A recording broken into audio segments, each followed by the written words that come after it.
নমস্কার। আজ আমি এসেছি একটা আবাসনের অনুষ্ঠানে। আবাসন ওয়েস্ট উইং প্রোগ্রামটা বলতে পারেন একটা ভাইব্রেন্ট কমিউনিটি ইভেন্ট।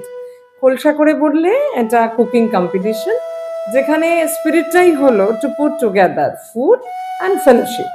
আর যেটা স্পন্সর করছে তারা হলো বর্তমান এবং ফরচুন কাচ্চিঘানি তেল। বর্তমান অর্থাৎ যে ভগবান ছাড়া কাউকে ভয় পায় না।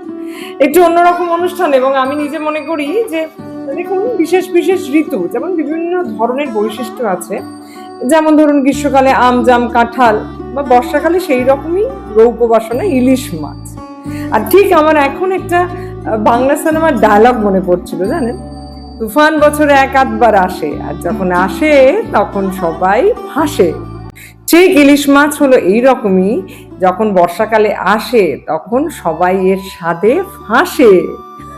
ইলিশ চিংড়ির লড়াইতে যখন মাঠে কিংবা টিভির সামনে আমি উপস্থিত থাকি, তখন একটা দুটোর স্বাদ কিন্তু উপলব্ধি করতে পারি না, জানেন। যেটা বুঝি সেটা হলো উষ্ণতা, কতটা উত্তেজনা এবং অনুভূতিও। কথা বাড়াবো না, কারণ কথা বলতে বলতে জিভে জল চলে এসেছে। আর যাতে এই জল বন্যা কিংবা সুনামির আকার না নেয় তার ব্যবস্থা করতে হবে, কারণ এখানে বাঁধ দেবার কোনো ব্যবস্থা নেই কিন্তু। আর আমি মনে করি প্রয়োজনও নেই, কারণ যখন রৌপ্য বাসনায় পাত ভরে থাকে তখন প্রথম কাজ হলো রসনা তৃপ্তি করা।